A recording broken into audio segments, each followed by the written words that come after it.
Hey, y'all. So glad you're here today. I told you I had a special treat coming up, and I do. I have Lark here with me. She has been my coach. I've also heard her speak, and I have also heard her on podcast. I've watched her webinars. She's awesome. You're going to be so inspired. I can't wait. Okay, so let me tell you a little bit about her. She's amazing, but Lark attended the University of Utah, where she graduated magna cum laude and earned an undergrad degree in political science, international relations, and a master's degree in economics. She worked for the Utah International Economic Development Office before switching into a gear in sales, or a career, not a gear, a career in sales where she earned multiple awards, including the #1 global sales rep for a Fortune 500 company.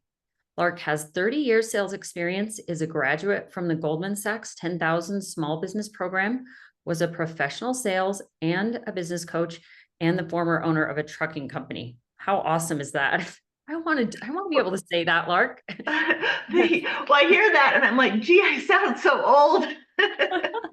No, you sound awesome. She's now a published author, speaker, and coach, helping others to fulfill their life's purpose.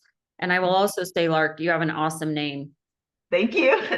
Love that That's name. my real name, by the way. I So love it. I love that name. And I also love, I think you'll just find that Lark has a way about her that inspires and makes you want to do better and be better and fulfill your life's purpose and high, feel higher emotions in your life. So, Lark, with that said, will you just tell us your story? And I might have to, ask a few questions in the middle, but tell us your all about you.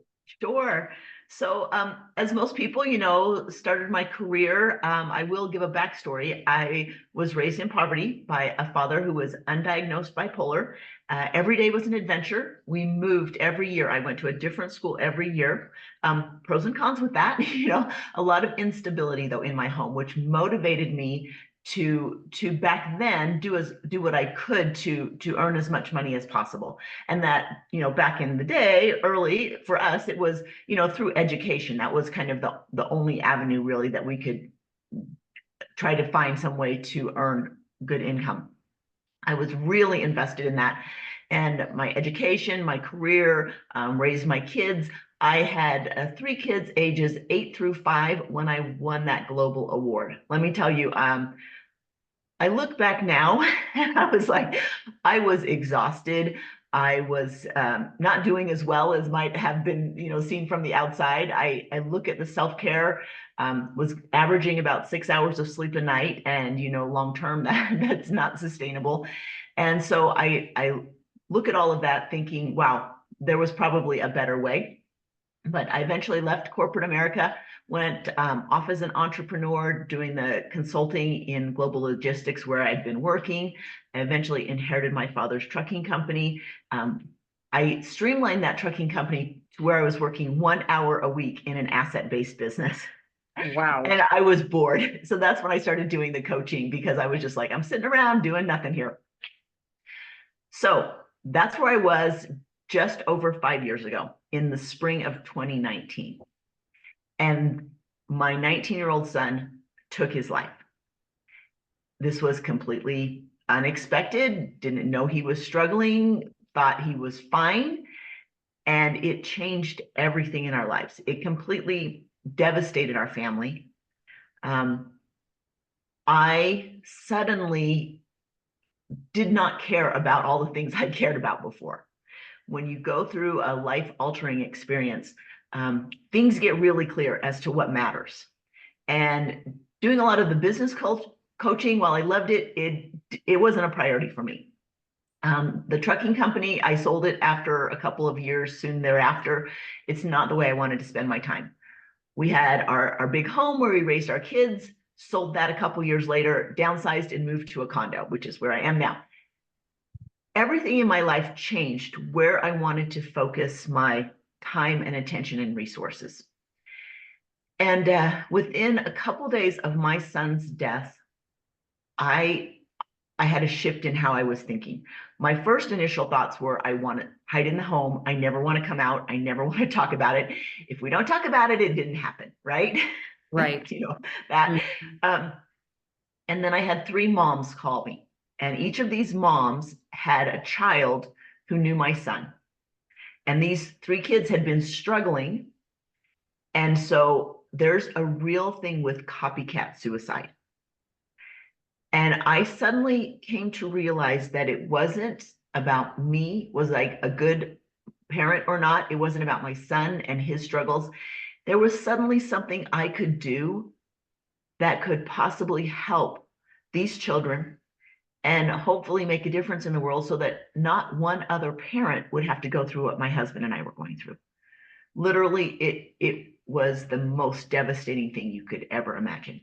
That's a tall order, though, to feel like, trying to stop the world from happening, right? To Yes. Oh, yes.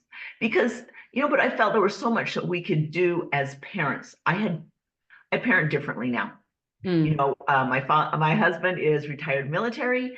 We are very strict military family, mhm, and it's was kind of our way or the highway. mhm. And after this happened, I learned that we as a parent, we're here to love and guide our children. We're not their judge. We're not here to dictate to them. We're here to help them in a very conflicting world where there are different voices trying to lead them astray from what is maybe in their best interest. And we need to love them unconditionally, which means without conditions. So even if they don't choose our path, Mhm. we can still love them. And so that was a big shift for me in the way that I was parenting. And I will tell you this, it has allowed me a lot more peace in my life because I'm not now stressing about what are my kids doing or what are their choices because they're their choices, they're their path.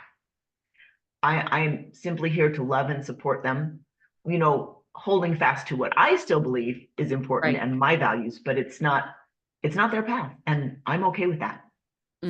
Love that so much. So then after these moms called me and I thought, well, what can I do?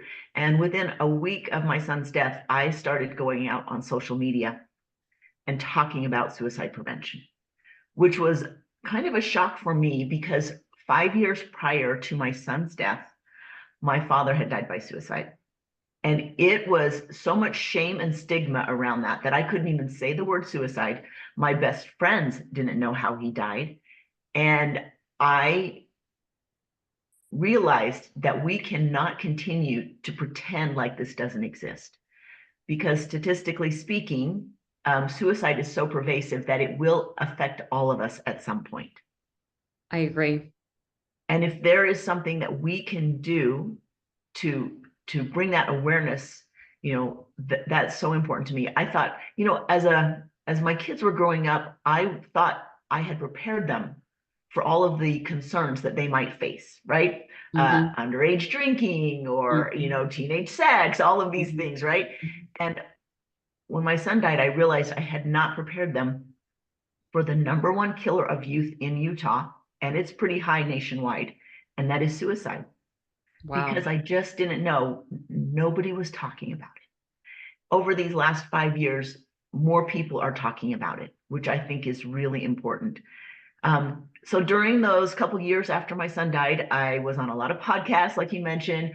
I wrote a book. I was doing some webinars, speaking in person, and coming up on 2 years ago in the fall of 2022, I had just spoken at the high school where I went to tell my daughter that her brother had died. I had spoken at the high school where my son had graduated from. I had spoken at the University of Utah where my son was a freshman in school when he died. And then I had been on a virtual podcast with 160,000 people. And that's September. September Suicide Prevention Month. So it's kind of like it's a busy month. Right. And I hit a wall. I was completely tapped out. And I had a friend over soon after. This friend has a special gift. Her special gift is she sees dead people. And she said, I have a message from your son. Do you want to hear it? And I said, sure. Okay. And he said, Mom, you've got to stop with the suicide prevention. It is killing you. Mm, I said, I know that, son, but it's my way of penance for like failing you as a mother. He said, no, Mom, It doesn't work that way. And those kids aren't listening to you anyway. That's totally my son. He'll tell you like it is. And I said, okay, well, what am I supposed to do?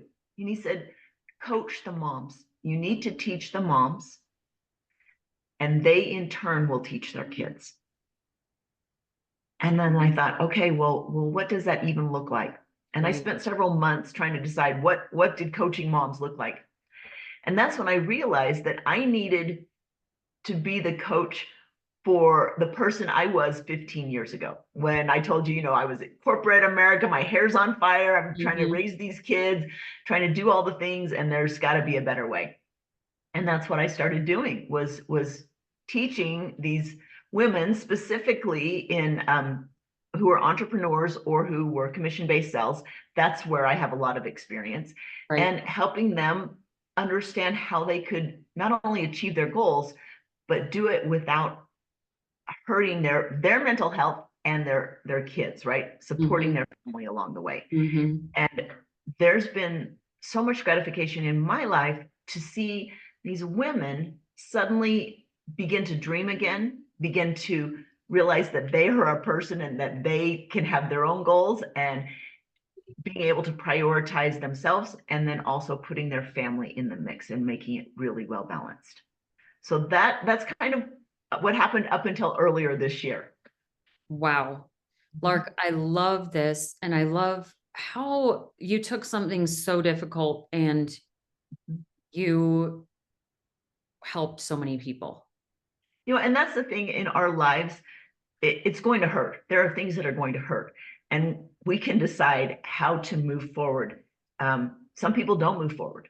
When my son died, I started getting on Facebook, and I saw a lot of different Facebook groups with parents whose children had died, maybe by suicide, maybe not. And some of these people, their child had passed away 2 years ago, and they still had the kid's backpack on the stairs right where the kid put it. And I said, I can't do that. I cannot stay in that same space, in that same frequency of grief and death. There's got to be a way to move forward. And it's been over 5 years now, so I'm a little bit farther along on my journey, but it's not always easy, and it's especially wasn't easy in those first few years. Right. I actually have a neighbor, pretty close neighbor, who is the backpack mom on the steps. And I often wonder about her two other kids that she still has Mhm. that don't seem to have a mom anymore, because she's so focused on the one that's not here.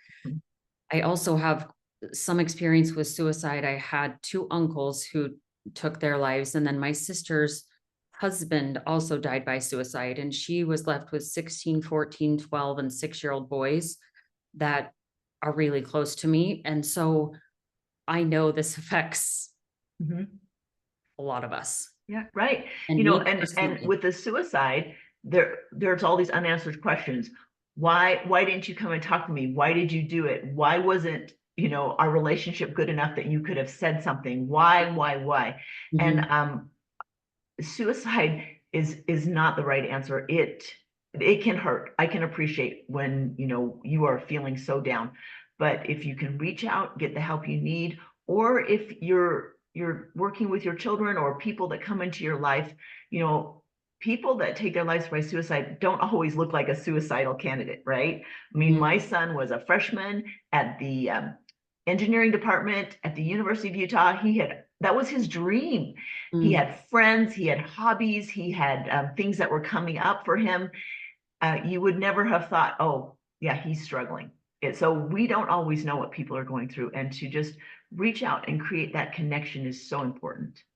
So, Lark, first of all, what do you tell the moms when you're trying? Because that is your focus now. And I would also love you to talk about the abundance mindset Okay, sure. that you are so awesome at that. That has helped me a Thank ton. So, you. either of those things, what Okay. are your thoughts? Well, for the moms, and for anybody, it's being in Hmm. the frequency of what you want, and imagining bigger possibilities, not thinking that life has to look like a certain thing all the time. I will tell you this, that I'm very close to my son now, closer than I was before he died.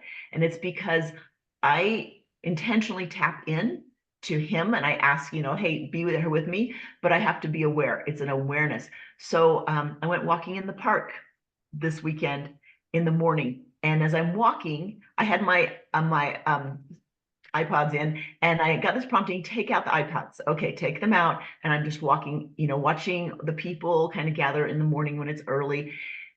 And I'm walking through this clear space, and there were dozens of dragonflies flying Mm. all around me. And I probably would have missed them if I had had my speakers in.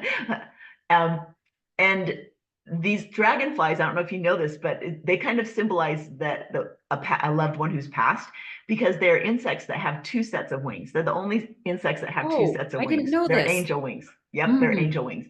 And that has been the sign kind of for me when I know my son is nearby.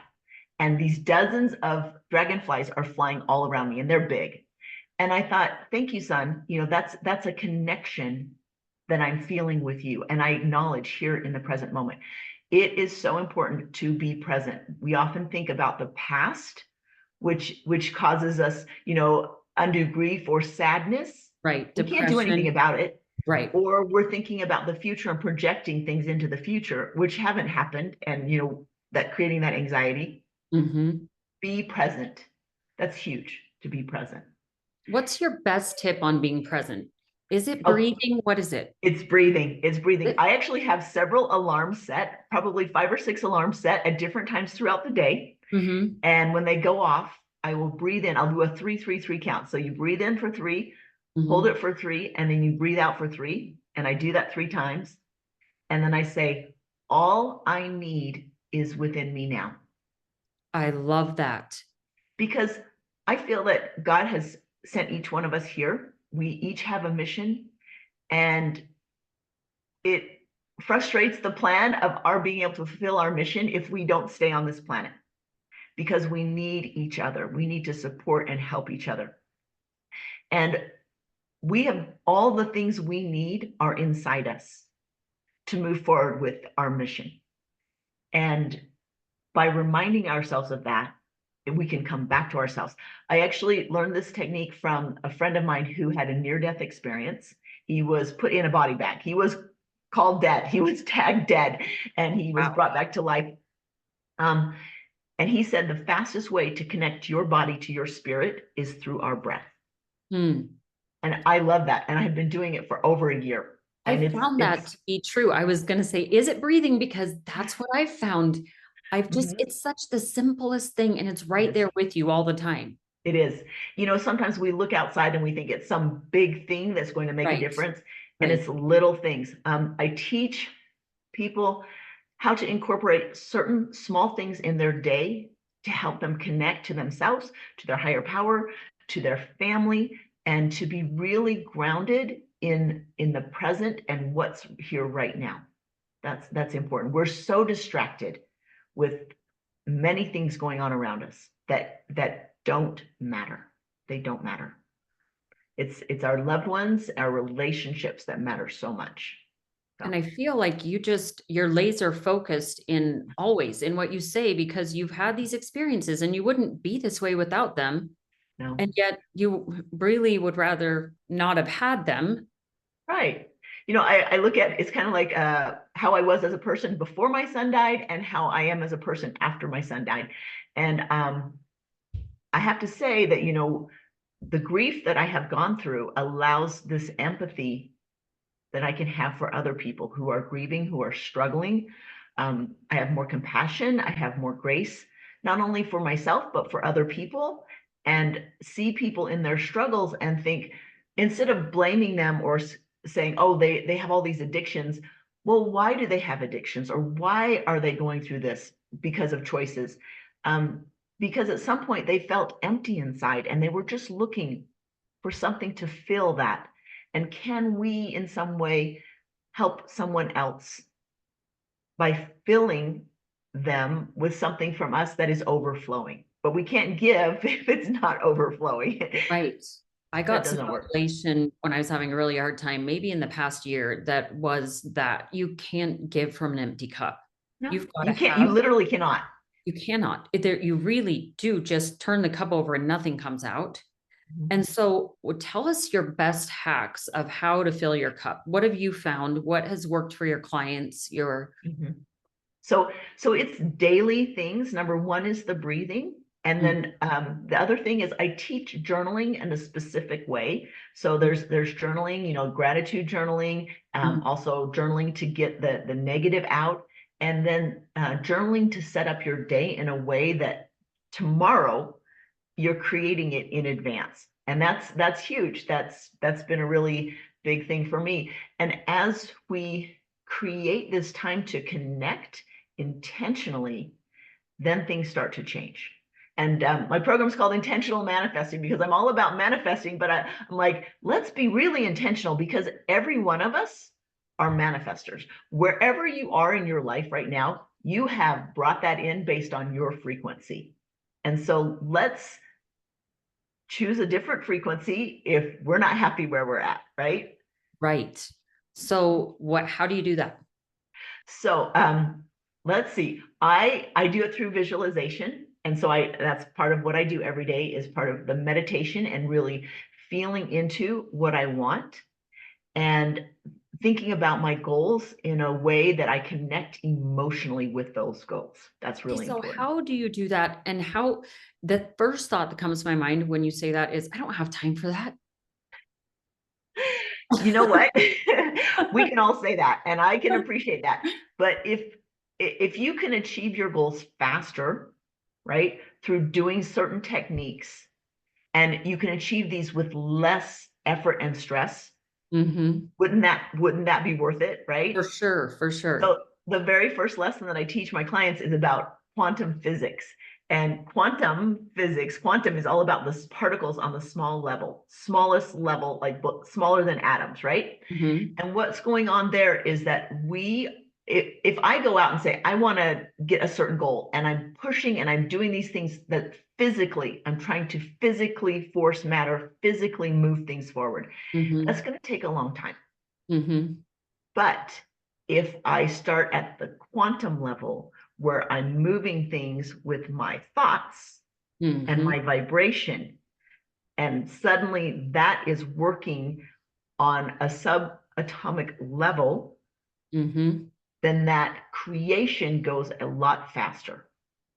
And it's amazing. And when you start to see it happen, it's almost magical. It's almost like, how is this even possible? And yet it's true.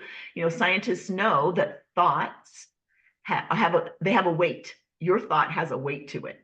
Mm. And so if you put a thought out into the universe, it's out there and it's moving forward. Where we block it is we put out a thought of what we want and we continue on that path. And then we say, oh, but I can't have that. Or, oh, it's never going to happen. Or, oh, So, this doesn't work. so it's unbelief that's It's unbelief. stopping Yes. Uh-huh. Exactly. the. And that's why it's so important to do specific things every day to keep you in that belief. I tell people the magic is in your daily work. The other thing is that because this is not physical work, this is mental work. People would rather do physical work than mental work. They would. They would. It's harder. The mental work is harder. I agree.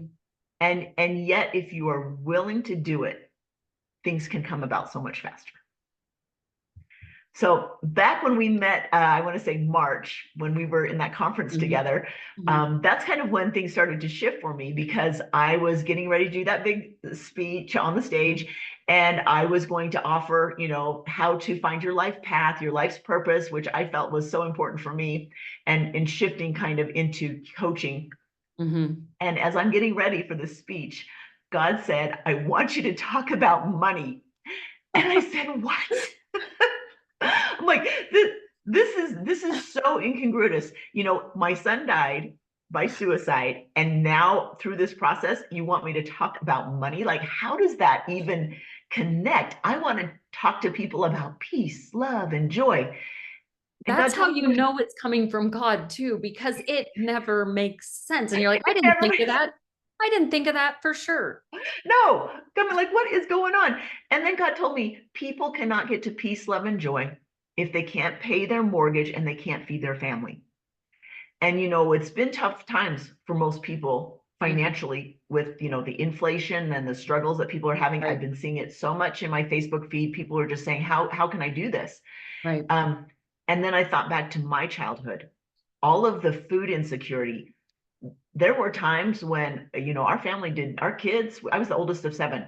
We didn't always have enough to eat, didn't quite know when we were going to get food. My mom would donate plasma so she could have an extra 5, $10 to feed the family for a few days, that I remember this and I think, oh, yep, he's right.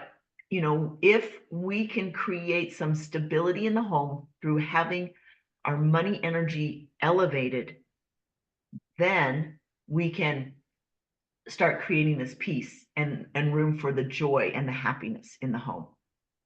I And think so I've it's been talking about this. I do it through human design, if you're familiar with human design, Mhm. which I've come onto in the last couple of years. I feel like you can find out your curriculum for life with this human design. You can find out what you are here to do, what people will pay you for, what your personal gifts are.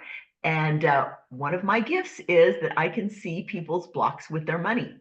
And that probably has to do with it was so important to me as a kid right. to find a way to make sure I had enough money coming in so I could eat and have a roof over my head. Right. It was survival, right? Hmm. And so that's one of my gifts.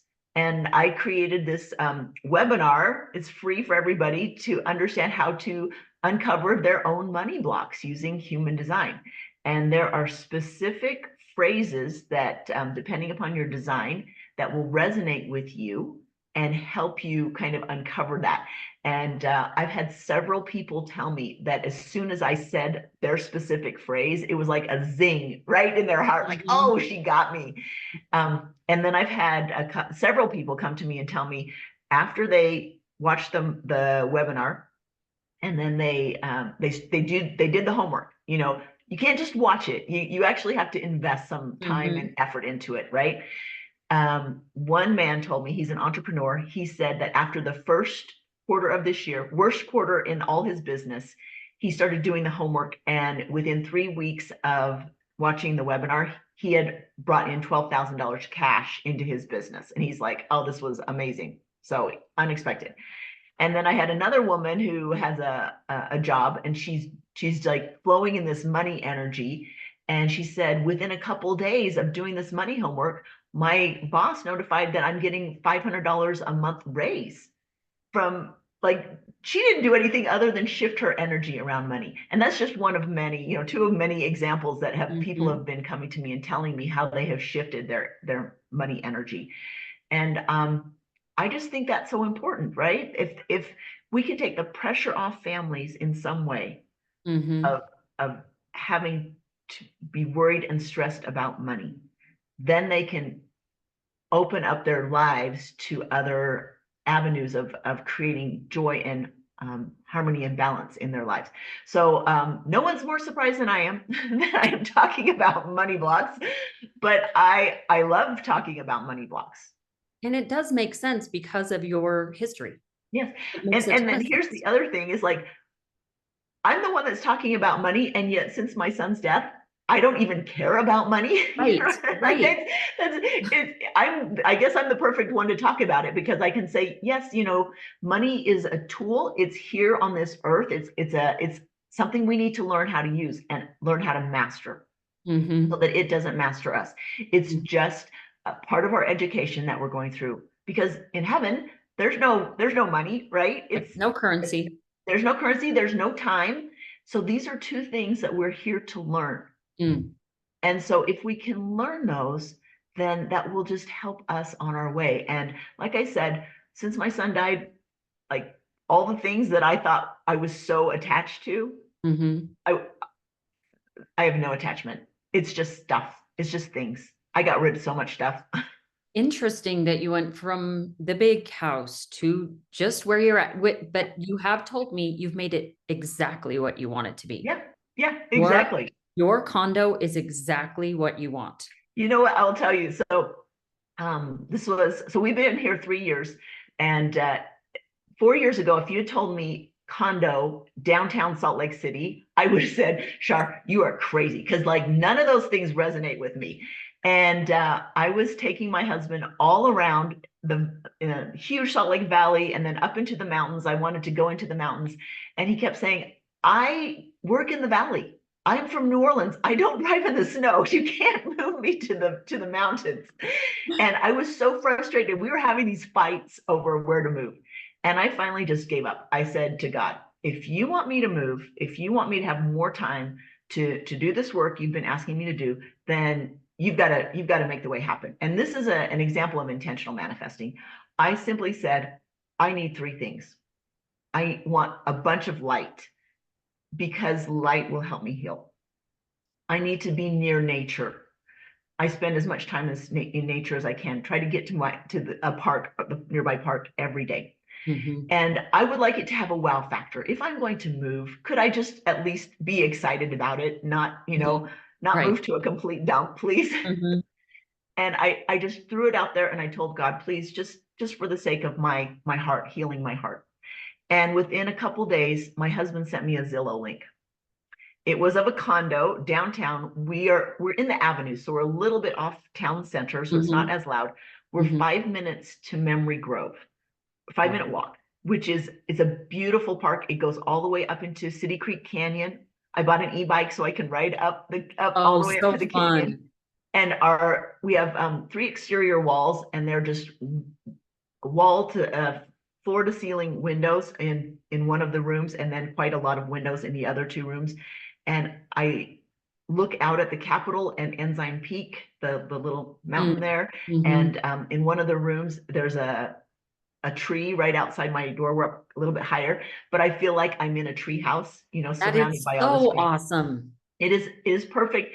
And then the way the former owners, they had renovated the condo, and it looks like us. When I sent the Zillow link to my daughter, she goes, "Is that your furniture in the condo? Because what's your furniture doing in the condo?" And I think how humbled and how grateful I am that God could answer something so trivial, honestly, Mm-hmm. and yet he knew what my heart needed and would allow me to be able to have something. And every day I'm so happy. I'm like, this is completely illogical that I am happy in a condo downtown, but I am so happy.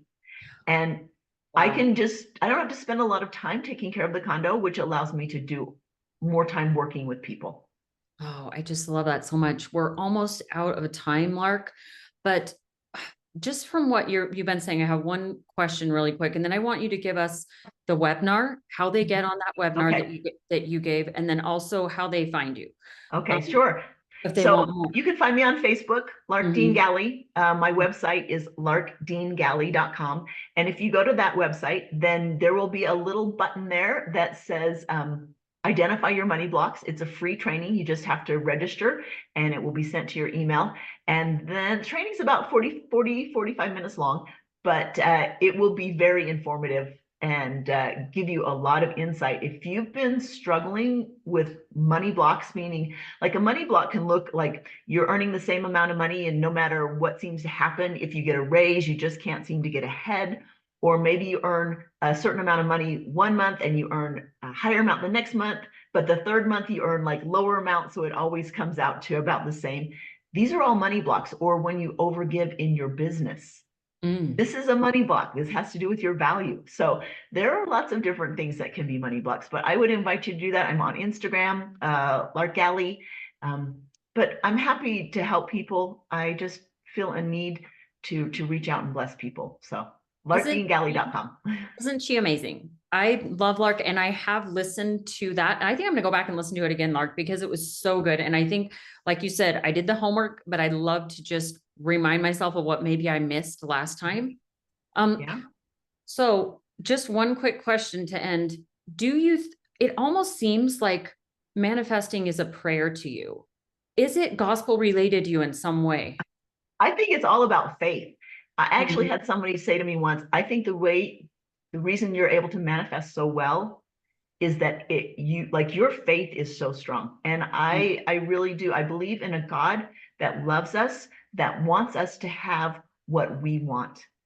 It's not just our needs. He wants us to have what we want. Like think of your children. Don't you want to have them have something that they want that brings their heart joy? And it brings God's heart joy when he sees us being happy and utilizing all of the gifts and all of the opportunities. I don't think he's a God of small. God is always expanding, right? The universe is expanding. Mm-hmm. Translate that into us. You are worth expanding and growing, because when you do, you have more resources to help other people. And that's what it's all about. Oh my word, Lark, you over exceeded my expectations. Pleasure. I'm so excited you're willing to come on, and I cannot wait to listen to that webinar again. It's a webinar, right? It's a webinar, right? Uh-huh. But Yeah. it's just training. You can watch it anytime. Okay, great. Thank you so much, Lark. Thank You you. are just the best. Thank you. All right. We'll see you guys next time.